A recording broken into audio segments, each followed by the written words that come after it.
moderno de hoy, ¿cuán importante es la fe? ¿Cómo podemos saber que Dios realmente existe? Y si existe, incluso ve lo que está pasando en el mundo. ¿O le importa? Si es así, ¿por qué le pasan cosas malas a la gente buena? ¿Es algún tipo de prueba? Si suceden cosas malas, significa que algo anda mal con nosotros. Hay tantas religiones diferentes en el mundo. ¿Es una mejor que las otras? ¿O son todas iguales? ¿Por qué deberíamos confiar en la Biblia en estos tiempos? ¿Cómo sabemos que este libro escrito hace siglos es preciso y relevante para nosotros ahora? Si no hace ninguna diferencia lo que creemos, entonces, ¿por qué creer?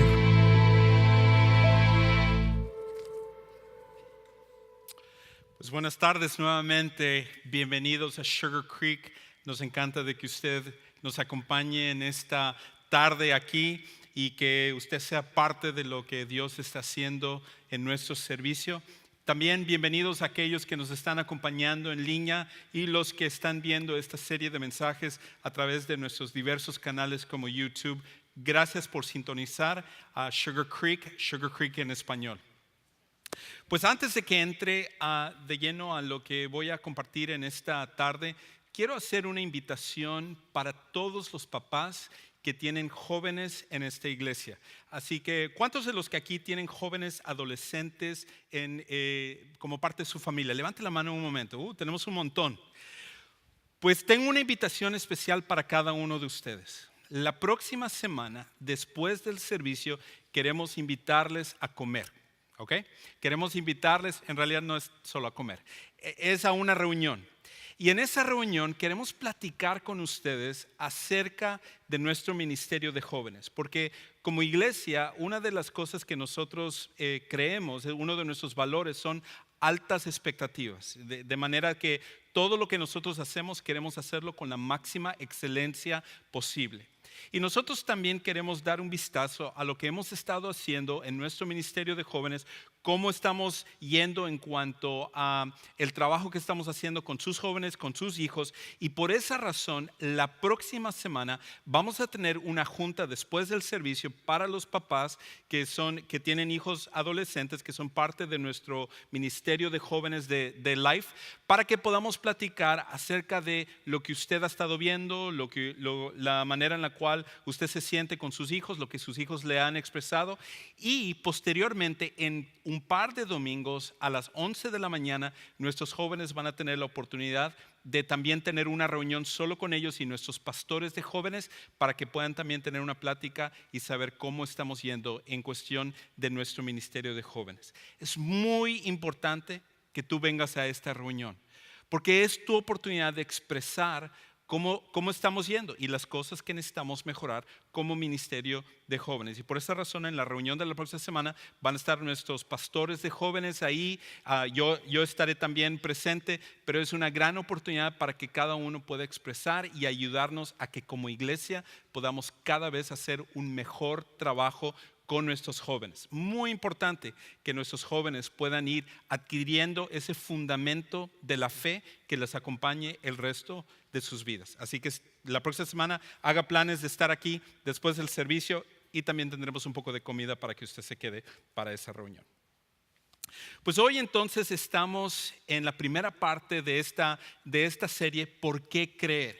Y durante las 4 siguientes semanas estamos tacleando o estamos abordando preguntas que probablemente la mayoría de nosotros hacemos en cuanto a las cosas de Dios. De hecho, estos 4 temas que vienen de las siguientes 4 semanas vinieron de una encuesta que hicimos a nivel nacional de cuáles son las preguntas que tú tienes o cuáles son las dificultades que tú tienes para venir a creer en Dios o con respecto a la religión, al cristianismo o a la iglesia. Y estos 4 temas fueron los que la mayoría respondieron. Y el primero que vamos a ver el día de hoy habla acerca de si Dios realmente existe. ¿Cómo sabemos si Dios realmente existe? Pero estaremos también abordando temas como ¿son todas las religiones iguales? ¿Está bien creer en cualquier religión? ¿Por qué escoger el cristianismo? ¿Por qué no escoger otra religión? Otra de las cosas que estaremos viendo es por qué le suceden cosas malas a las personas buenas. Si en algún momento cuando tú has visto una tragedia, has visto un problema, te has preguntado ¿por qué esto sucede en el mundo? Y si Dios existe, ¿cómo es posible de que Él pueda dejar que esto pase? Ese es uno de los temas que estaremos cubriendo en estas siguientes semanas. Y terminaremos con el tema de si realmente podemos confiar en la Biblia. ¿Podemos decir realmente que la Biblia es la palabra de Dios y que podemos confiar en la Biblia como la palabra de Dios? Así que yo le invito a que no solamente usted venga, que esté aquí el día de hoy, sino que usted venga durante estas siguientes semanas y que usted invite a alguna persona que está batallando con alguno de esos temas para que puedan informarse acerca de esto a través de las pláticas que estaremos teniendo, los sermones que estaremos teniendo en las siguientes semanas.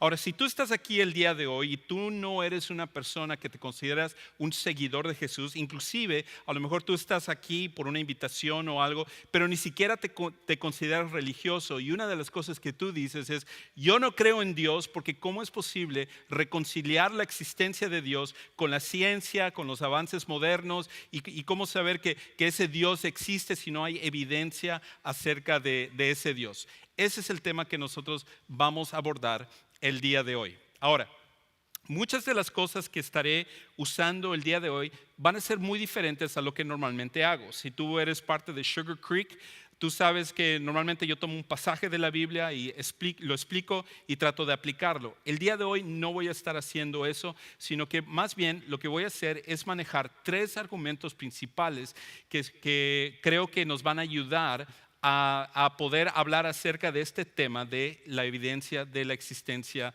de Dios. Ahora, la otra razón por la cual es importante que nosotros seamos parte de estos temas es que porque seguramente tú has interactuado con personas que tienen estas preguntas y tienen esas dudas. Si tú ya eres un seguidor de Jesús, pero tú encuentras personas que cuestionan tu fe y que cuestionan el hecho de que tú crees en Dios y crees en Jesús y el cristianismo, es muy importante que tú puedas estar equipado para poder contestar a este tipo de preguntas. Y por eso también estas siguientes 4 semanas es muy importante que tú puedas contestar esto estando equipado. Ahora, lo que no voy a hacer hoy es comprobar la existencia de Dios en 35 minutos y dar 3 ilustraciones de que Dios existe. No voy a hacer eso. Y lo digo de esa manera porque es humorístico, para mí por lo menos es un poco chistoso pensar que alguien va a poder comprobar la existencia de Dios. Porque de hecho no es tanto que nosotros podamos comprobar la existencia de Dios, sino que nosotros podamos ver las evidencias de que Dios existe, y eso es algo diferente. Cuando nosotros hablamos acerca de comprobar algo, ese es un proceso científico en el cual se formula una teoría, hay una hipótesis, y luego en base a la experimentación y a la repetición, entonces se dice y se formula alguna evidencia que luego lleva a hacer una ley y de esa manera se establece un proceso científico para llegar hasta ese punto. El problema que nosotros tenemos es que de antemano nosotros creemos que Dios es un ser sobrenatural. Y la ciencia lo que está dedicada es a comprobar los procesos naturales. Por lo tanto, es imposible que podamos meter a Dios en un laboratorio y tratar de hacer experimentos para comprobar que Dios existe. Eso no es lo que estaré haciendo en esta tarde. Más bien, lo que quiero es apuntar a evidencias que sea que tú creas en Dios o no creas en Dios, necesitan también tener una explicación acerca de esas cosas. Y la primera que quiero apuntar en esta tarde es esto. La explicación de por qué existen las cosas, por qué es que hay algo en vez de nada.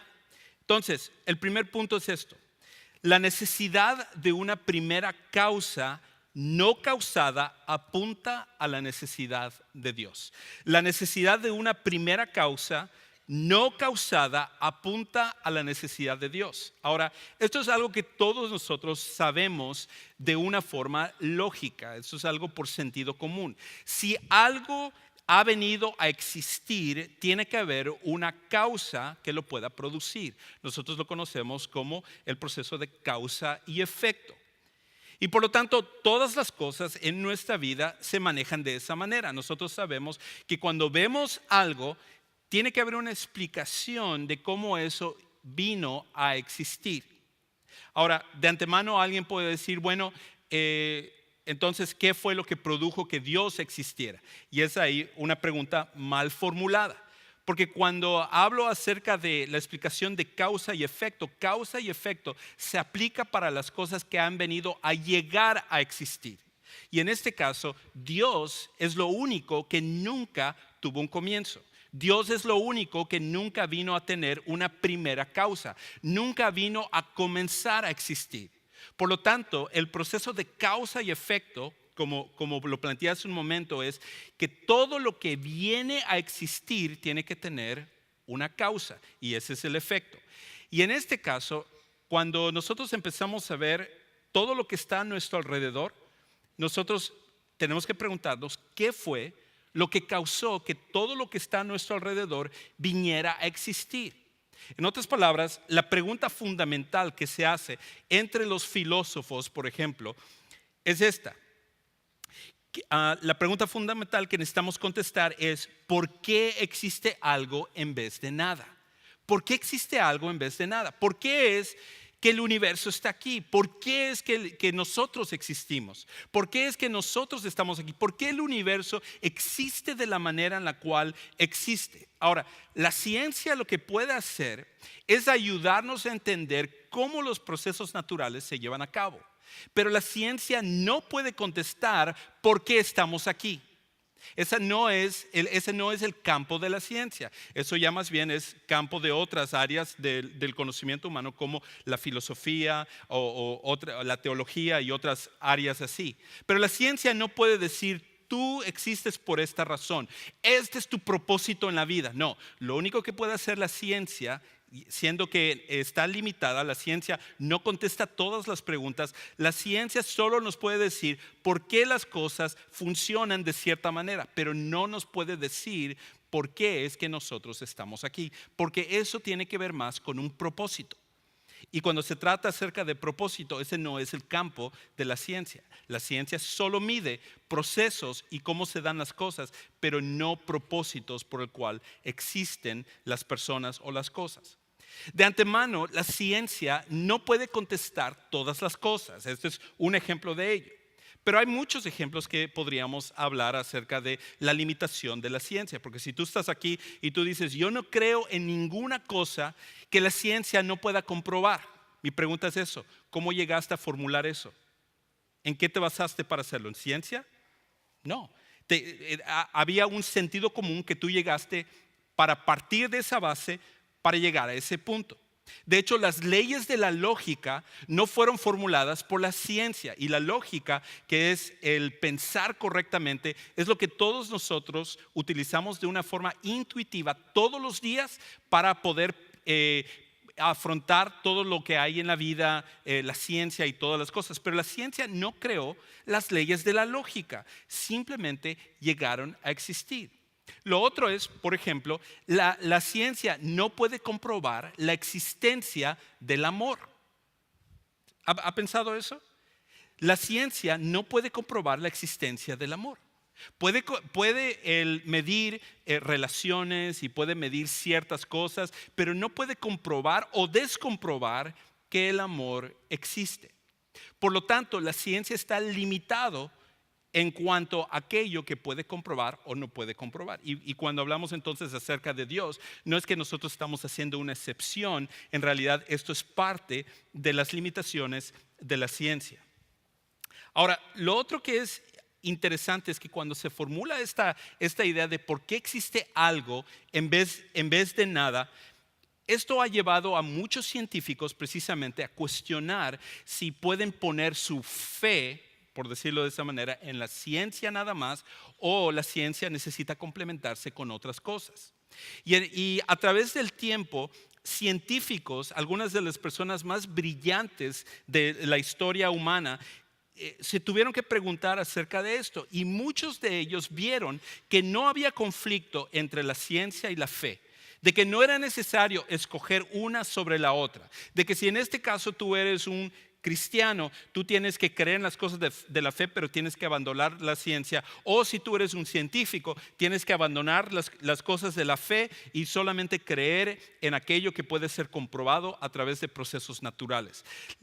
Ellos vinieron a entender que la fe y la ciencia son compañeros de explicar la realidad que nosotros tenemos. Y por esa razón, varios de los arquitectos que ayudaron a formular lo que es la ciencia hoy en día, interesantemente eran cristianos. Y voy a hablar de eso en otro de los temas de esta serie. Pero muchos de los que fueron los científicos más reconocidos de toda la historia y que ayudaron a poner el fundamento de cómo nosotros hacemos ciencia hoy en día, precisamente fueron cristianos, como entre ellos Francis Bacon, Copérnico, Galileo, Kepler, Mendel, Newton, Pascal, entre muchos otros. Eran personas que mantuvieron su fe y que a la misma vez fueron hombres de ciencia, porque ellos entendieron que no había conflicto entre los dos, sino que simplemente llegaron a ese punto viendo que existía algo y que tenía que haber una explicación de cómo las cosas funcionaban, que es la ciencia,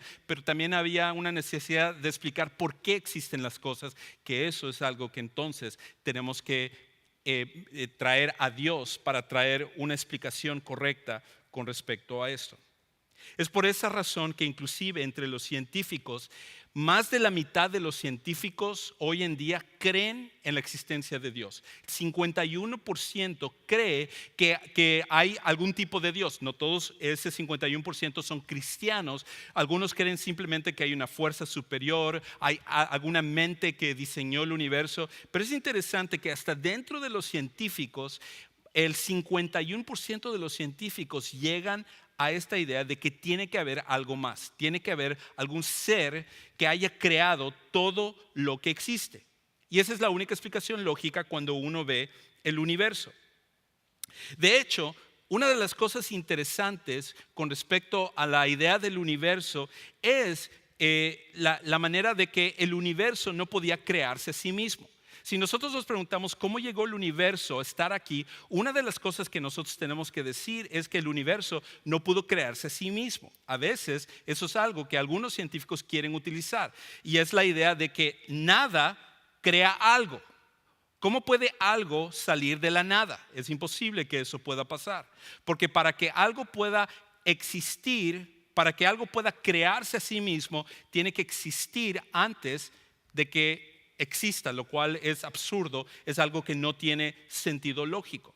Y esa es una de las teorías que se han formulado. El universo fue creado de la nada. Ahora, esto es una violación, por ejemplo, a la primera ley de la termodinámica.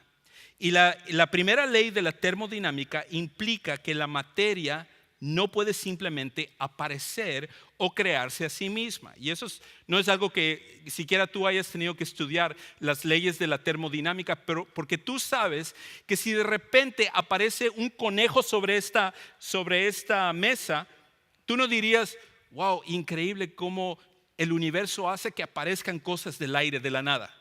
Ninguno de ustedes dirían eso, sino que tendría que haber alguna explicación de por qué esto está ahí. Quizás porque yo lo tenía escondido en mi saco, o porque lo bajaron cuando tú no estabas poniendo atención, o algo por el estilo. En el momento en el cual tú ves algo, intuitivamente tú sabes que tiene que haber una explicación de cómo apareció algo, porque de lo contrario estaríamos viendo que cosas aparecen de la nada en todo momento. Pero eso no es cómo funcionan la vida y las leyes de la ciencia.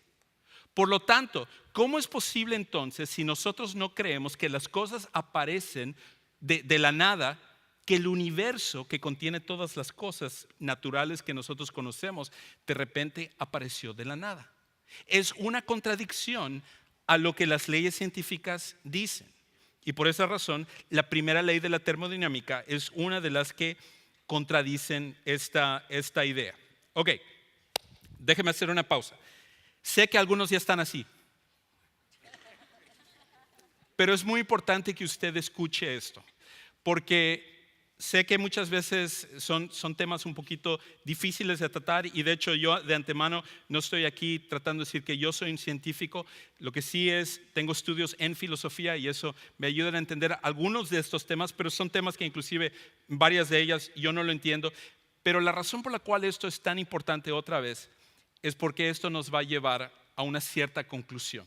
¿Okay? Así que durante esto, por favor, no se desconecte, no empiece a pensar en las caricaturas o en lo que tiene que hacer en la casa o en hubiera visto mejor un video de YouTube el día de hoy o algo por el estilo, porque este tema es importante. ¿Okay? Ahora, si bien es cierto que tuvo que haber una primera causa no causada, algo que tuvo que ser eterno, algo que siempre tuvo que existir y que eso tiene que haber sido la causa por la cual existe el universo. Una de las cosas es que durante los años, durante el tiempo, la mayoría de los científicos negaban que el universo había comenzado a existir. Para la gran mayoría de científicos, el universo era eterno.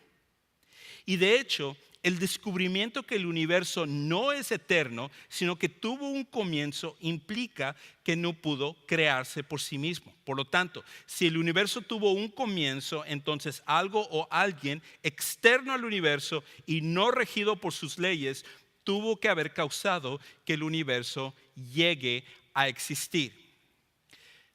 Como dije, durante la historia, la mayoría de los científicos consideraban que el universo nunca había llegado a comenzar a existir, sino que siempre había existido. El universo era eterno.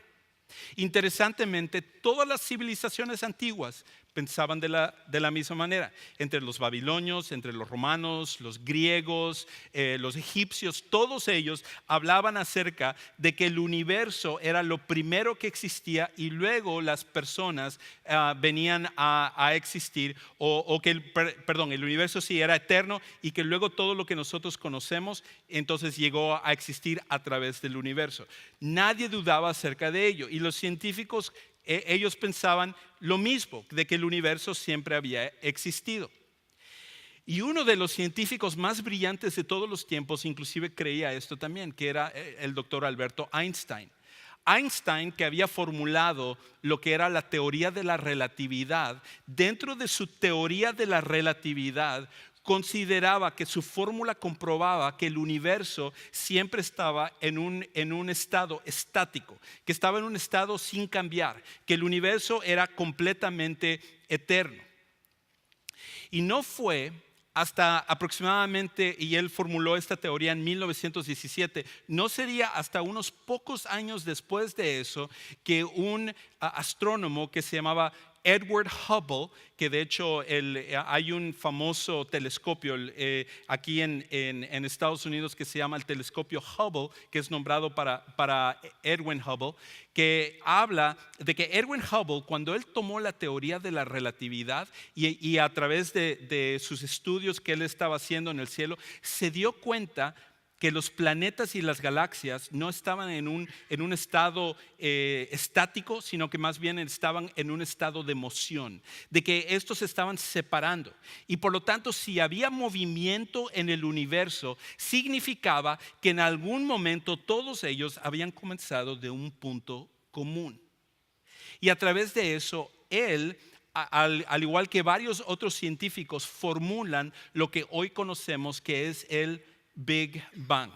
El Big Bang es simplemente el comienzo del universo, que fue una explosión de energía y de materia, de todas las fuerzas que existen hoy en día en el universo, y de manera que todo lo que hay en el universo comenzó a través de ese punto inicial.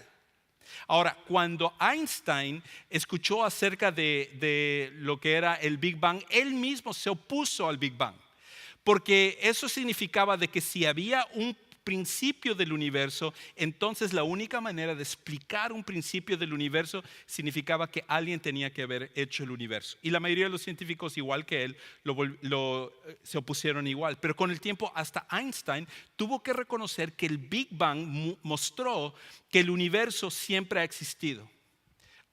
Por cierto, la única civilización antigua que llegó a creer que el universo tuvo un punto de comienzo era la civilización judía a través de la Biblia. Cuando ellos leyeron el versículo, en el principio creó Dios los cielos y la tierra, eso fue suficiente para que ellos creyeran que el universo no era eterno y que el universo tuvo un comienzo y que la causa del universo era Dios.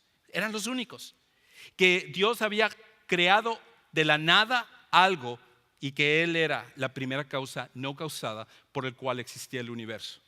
Ahora, cuando se dio esto del el Big Bang, esto tuvo un efecto increíble en muchos científicos y muchas personas que siempre habían pensado que el universo era eterno. Inclusive uno de los filósofos ateos que más se resistía a la idea de Dios, a la idea de que Dios existía, era un filósofo inglés que se llamaba Anthony Flew. Y cuando Anthony Flew, este hombre que había escrito varios libros en contra de la existencia de Dios, empezó a estudiar esto del Big Bang y empezó a estudiar acerca de cómo la ciencia había empezado a encontrar ciertas cosas que mostraban que el universo tuvo un comienzo y que el universo tenía un diseño, llegó al punto de abandonar su propio ateísmo. De hecho, fue un shock. Porque en el 2004, este hombre, estudiando la evidencia, él llega a abandonar su creencia de que no existía un Dios. Y de hecho, él escribe acerca de su trayectoria en este libro que es Dios existe. Y él en este libro hace esta cita, él dice esto: y si no había razón para pensar que el universo tuvo un comienzo, no había necesidad de postular otro ente que lo hubiera producido. Y esto era la idea de lo que él pensaba antes. Si el universo no tuvo un comienzo, si es eterno, entonces no había necesidad de creer en un Dios. Pero él dice esto: pero la teoría del Big Bang cambió todo esto. Si el universo había tenido un comienzo, pasaba a ser totalmente razonable, incluso inevitable, preguntar qué había producido ese comienzo. Esto alteraba radicalmente la situación. Reconocí también que los creyentes podrían con toda razón acoger la cosmología del Big Bang como algo que tendía a confirmar su famosa creencia previa que postula que en el principio Dios creó el universo. Esto fue lo que cambió, que y en ese tiempo se decía en el 2004, el ateo más famoso del mundo dejó de ser ateo. Ahora, este hombre no vino a volverse cristiano, él no vino a creer en Jesús, simplemente viendo la evidencia, él llegó a la conclusión de que era mucho más razonable creer que había un Dios que había hecho el universo que simplemente creer que el universo vino de la nada. E inclusive, una de las críticas que se le ha hecho a Anthony Flew a través del tiempo es que él ya estaba muy viejito y simplemente fue como demencia y él ya estaba, o a lo mejor estaba asustado de que se iba a ir al infierno, toda su vida había sido un ateo y luego él viene a abrazar el cristianismo hacia el final de su vida. Pero en realidad cuando uno estudia lo que él pasó, e inclusive en el libro él habla acerca de esto, fue un proceso de años donde él, estudiando la evidencia, él decía: donde la evidencia me lleve es lo que yo voy a creer, que debería de ser la postulación de todo científico y de toda persona. Donde la evidencia te lleve es lo que tú deberías de creer, no simplemente creer lo que tú quieres creer, sino lo que la evidencia muestre. Y Anthony Flew llegó a esa idea. Ahora, no solamente fue Anthony Flew el que postuló esto, también hay otro científico que se llama Francis Collins, que él comenzó siendo un ateo igual. Él sí, posteriormente, a raíz de lo que él estudia a través de la ciencia y todo, llega a la idea de que Dios existía y que también que Cristo era verdaderamente Dios. Y Francis Collins es un genetista muy famoso, es uno de los más famosos de todo el mundo, y él dice esto con respecto a cuando el Big Bang surgió. Él dice, tenemos y aquí viene la cita. Perfecto. Tenemos esta conclusión muy sólida de que el universo tuvo un origen, el Big Bang. Eso implica que antes de eso no había nada. No me puedo imaginar cómo la naturaleza, en este caso el universo, podría haberse creado a sí misma. Y el solo hecho de que el universo tuvo un comienzo implica que alguien pudo comenzarla. Y me parece que tenía que estar fuera de la naturaleza. Eso es parte de su razonamiento para venir a creer en Dios. Déjenme darles otra cita más. Y podría tomar todo este tiempo y todo el día llenando de citas de científicos de cómo el Big Bang, el hecho de que el universo comenzó, llevó a las personas, a esos científicos ateos, a creer de que Dios tiene que existir. Uno más y después voy a ir al segundo punto. Y es Paul Davies. Y en este caso, Paul Davies, él es un físico inglés y él dice esto. El Big Bang es el único lugar en el universo donde hay espacio, incluso para el materialista más duro de mente, para admitir a Dios. En otras palabras, que el Big Bang es algo que inclusive si tú eres una persona que no crees en la existencia de Dios, tienes que llegar a un punto de explicar cómo comenzó la idea de que la nada podía crear algo. Y por esa razón, Paul Davies, que no es en este caso un creyente, él llega a esta misma idea de que el Big Bang permite inclusive de que uno pueda creer que existe Dios. Ahora, no solamente este es un argumento. Quiero postular dos argumentos más y entonces voy a terminar. El segundo argumento es esto. No es solamente el argumento de que tiene que haber una causa no causada que nos lleve a la idea de que las cosas existen como lo vemos hoy en día, sino que hay otro. El principio antrópico apunta a la necesidad de Dios. El principio antrópico apunta a la necesidad de Dios. Y no se asusten con esta palabra. Antrópico simplemente viene de la idea de hombre. Y es la idea de que cuando vemos el universo, no solamente es explicar cómo es que el universo existe, cómo es que estamos aquí, por qué existe algo en vez de que no exista nada, sino que lo otro que tenemos que preguntarnos es esto: ¿cómo es que se dieron todos los procesos para que se pudiera dar vida en este mundo?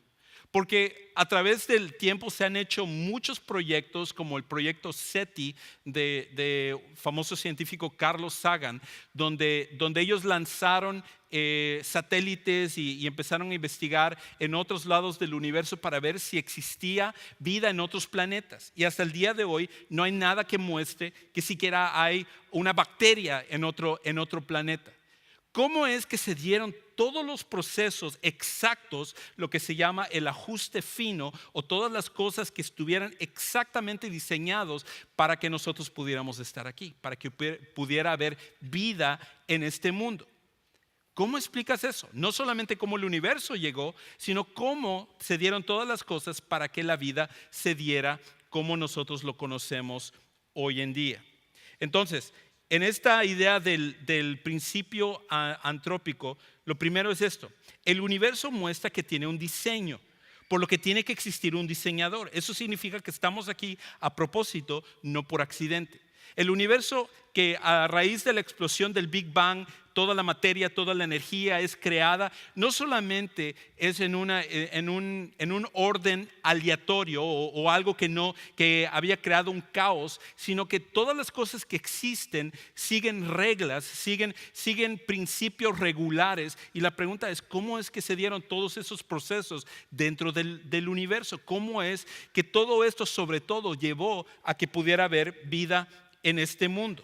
Y es ahí donde viene este principio antrópico. El principio antrópico, y esto es lo que dice, establece que en nuestro propio universo hay una cantidad abrumadora de valores aparentemente arbitrarios y no relacionados en la física que tienen un denominador común. Son precisamente los valores necesarios para producir un universo capaz de soportar la vida. Juntos demuestran que la Tierra fue puesta a punto para la vida, tal como lo dice la Biblia. En otras palabras, es esto lo que quiere decir toda esa palabrería ahí. Que todo lo que nosotros vemos en el universo, todos los procesos que se dieron, cuando empezamos a ver todos estos procesos, empezamos a maravillarnos de que todo tuvo que estar diseñado de una forma tan precisa para que la vida se pudiera dar en el mundo. Eso es lo que hablamos acerca del principio antrópico.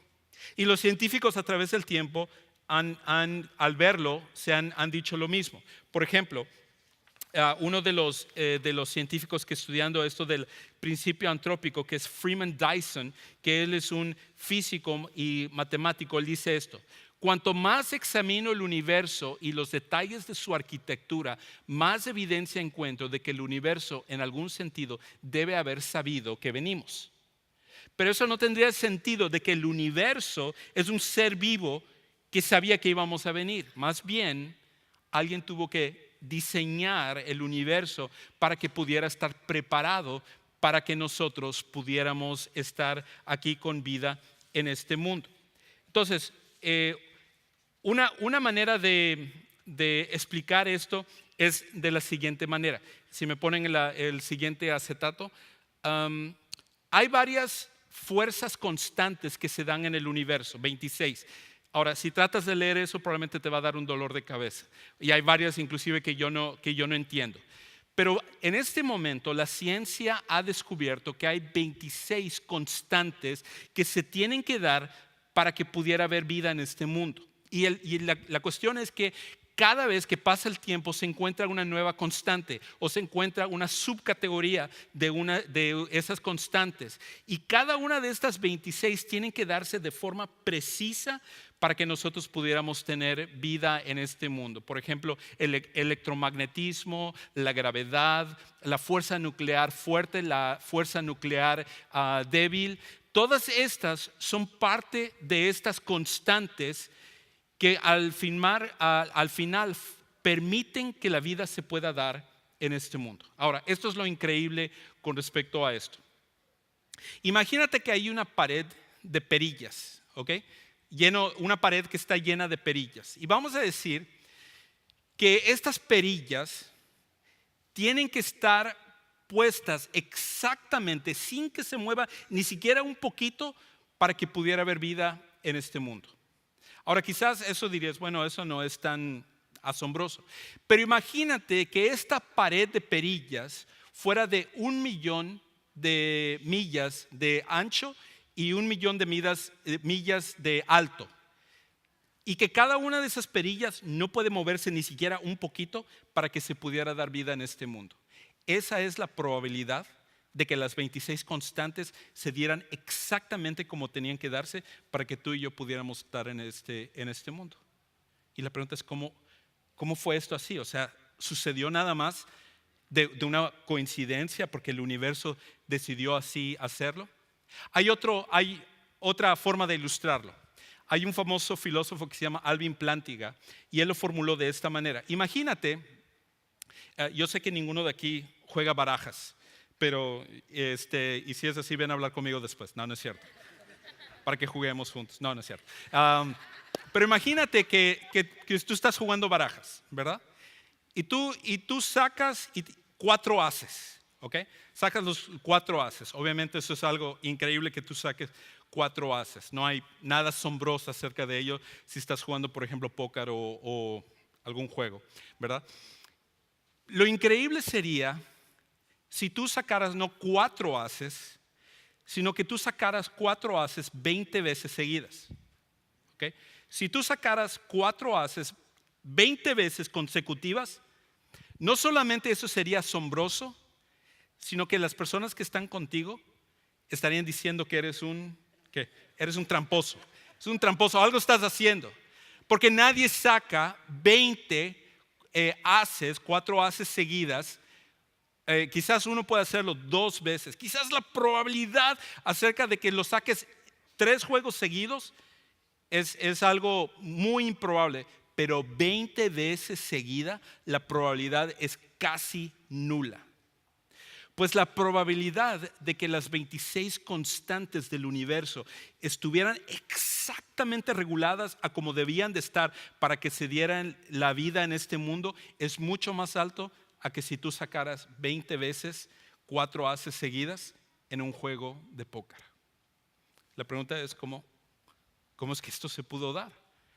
Ahora, la ciencia nos dice, o algunos científicos nos dicen, que simplemente llegó de forma accidental o nada más por el proceso natural del universo. Pero no tiene sentido de que algo llegara a ser casi con una probabilidad de ser imposible. Ahora, un argumento más y con esto voy a terminar. Y este argumento ya no es científico, para que regrese a este mundo y ya no tenga las pesadillas de la secundaria y la preparatoria cuando tenía que estudiar física y química y biología y todas las cosas. Pero es un argumento también que es importante y es un argumento para mí bastante fuerte a favor de la existencia de Dios, y es esto: la moralidad apunta a la necesidad de Dios. La moralidad apunta a la necesidad de Dios.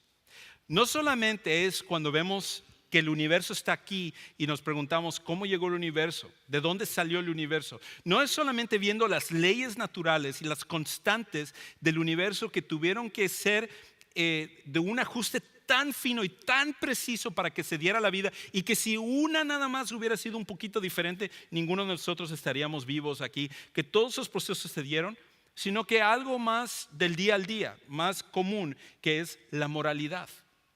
La pregunta es, ¿cómo es que existe la moralidad si no hay un Dios?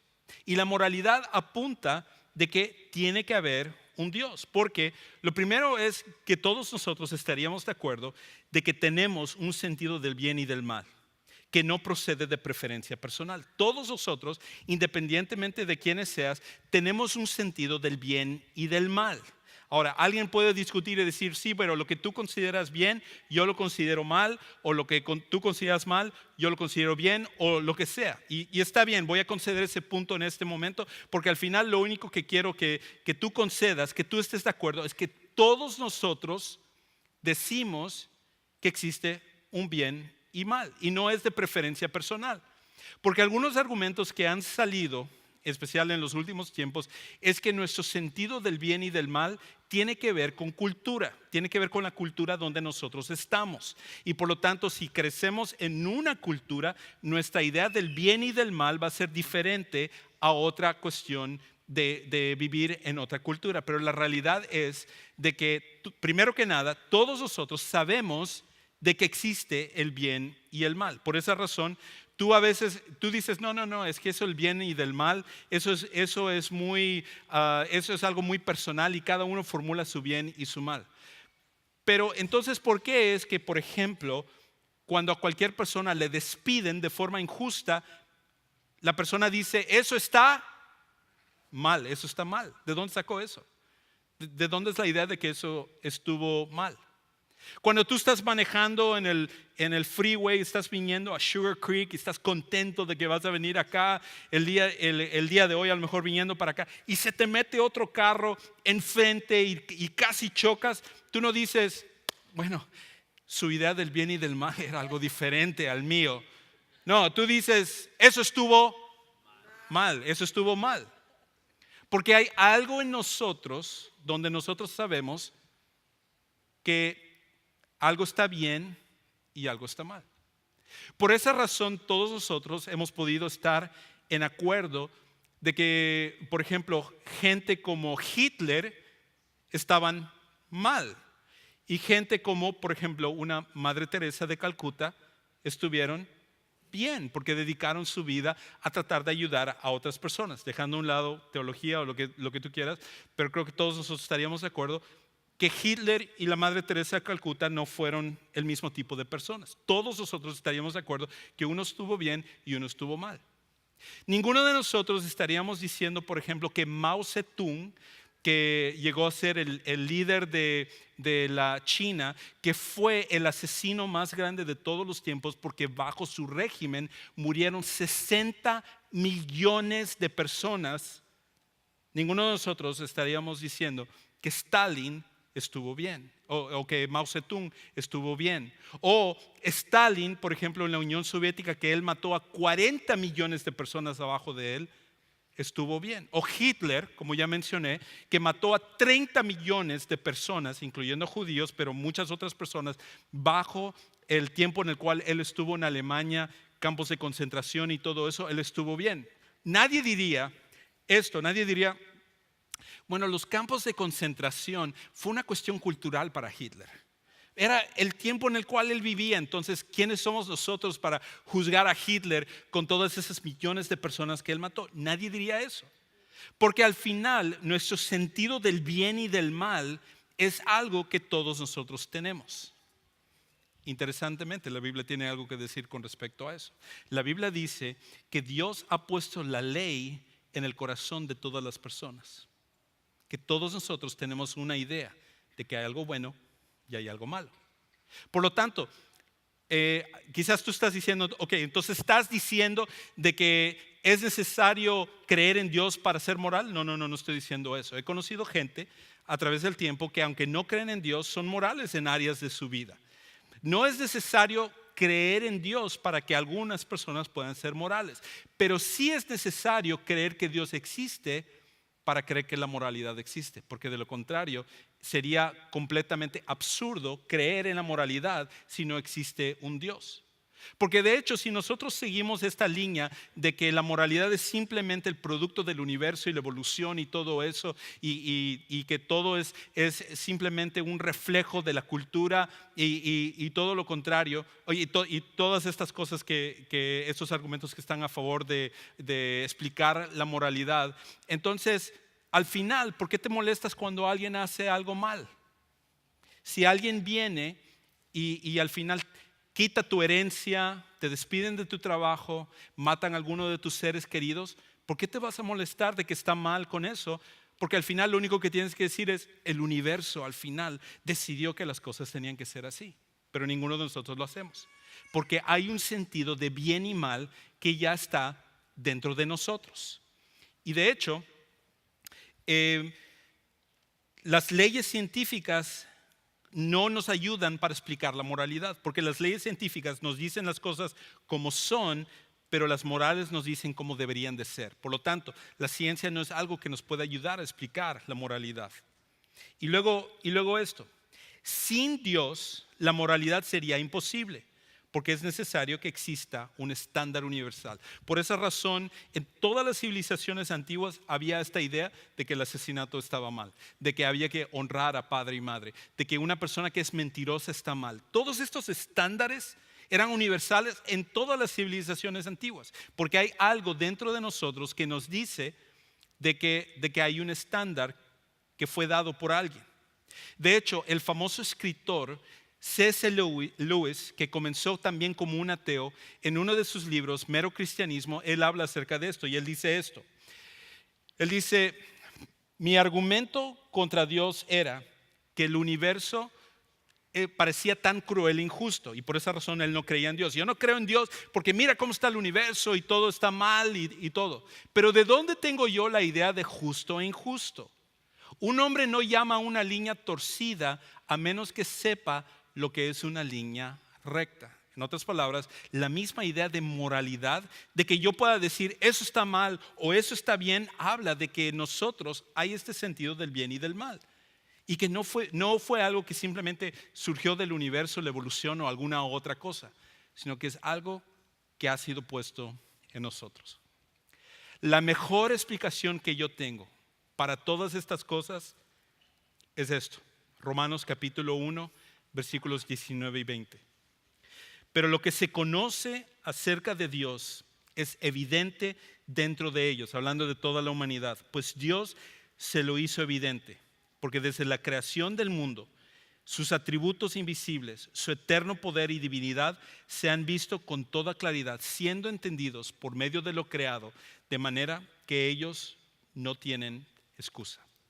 Dios se ha revelado, de manera que nosotros, aunque no podemos comprobar a Dios, como dije al principio, porque eso es un proceso de experimentación y Dios es un ser sobrenatural, lo que sí es que cuando vemos la realidad del mundo, empezamos a ver de que creer en Dios es algo que tiene más sentido.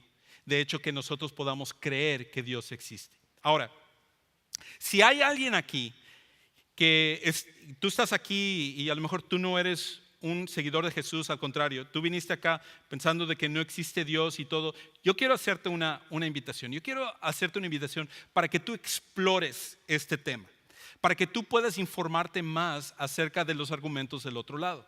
Porque la realidad es que hoy en día, cuando tú vas a la universidad, cuando tú vas y haces tus estudios, la gran mayoría de universidades presentan un solo argumento, que es el argumento anti-Dios. Y la mayoría de las personas no están informados con respecto a los argumentos a favor de Dios. Aquí presenté 3 argumentos, pero en realidad hay por lo menos 22 excelentes argumentos a favor de la existencia de Dios. Y yo quiero invitarte a que si tú quieres saber más acerca de esto, hay un libro que tú puedes adquirir. Yo no recibo ningún beneficio de que compres el libro o no, pero el libro es de Tim Keller. Y este es un hombre que él está trabajando como pastor en la ciudad de Nueva York y él hace un excelente análisis de la evidencia de manera a nivel popular de que cualquiera puede entender los argumentos, y él escribe este libro, Es razonable creer en Dios. Y yo te invito a que tú puedas leer este libro. Si tú eres un estudiante que estás aquí y tú has escuchado estos argumentos en contra de Dios y se te ha enseñado que la iglesia y la Biblia, todo eso es fabricación, este es un excelente libro para que tú empieces a leerlo, para que puedas analizar la evidencia que está del otro lado. Porque creo que la evidencia apunta hacia un solo lado, y eso es de que hay un Dios en los cielos que existe, que te ama y que te hizo para un propósito. Ahora, normalmente yo lo que hago es una invitación para recibir a Cristo, y de manera que si hay alguien aquí que quiera hacerlo, paso y lo hago, pero hoy lo voy a hacer un poquito diferente y probablemente en esta serie haga en algunos domingos un poco diferente. Si tú quieres platicar un poquito más y quieres saber más acerca de Dios, quieres saber más acerca de la existencia de Jesús, saliendo por esas puertas de atrás hay un lugar que nosotros llamamos el Next Step Center. Van a haber personas que están ahí, astrónomos, científicos, físicos. No es cierto, aunque hubiera sido una buena idea haberlos traído, pero hay gente muy inteligente allá que quiere platicar contigo y que queremos ayudarte a que tú puedas conocer el otro lado. ¿Por qué no oramos? Padre Celestial, muchas gracias, porque la realidad es que cuando honestamente y genuinamente vemos la evidencia alrededor de nosotros, no podemos concluir en otra cosa más que tú existes, tú nos hiciste y tú nos amas y nos has hecho para un propósito. Te pido que abras el corazón de cada persona aquí, de manera que si hay alguien aquí que no te conoce todavía por alguna de estas razones que hemos platicado el día de hoy, que tú puedas a través de tu Espíritu Santo darles el entendimiento que necesitan, y otros ser reafirmados de por qué creemos lo que creemos, que no es simplemente creer las cosas como sobrenatural o por mitos o leyendas o algo, sino que la evidencia verdaderamente apunta de que tú existes. Te amamos, te damos gracias por esto y oramos en el nombre de Cristo Jesús. Amén.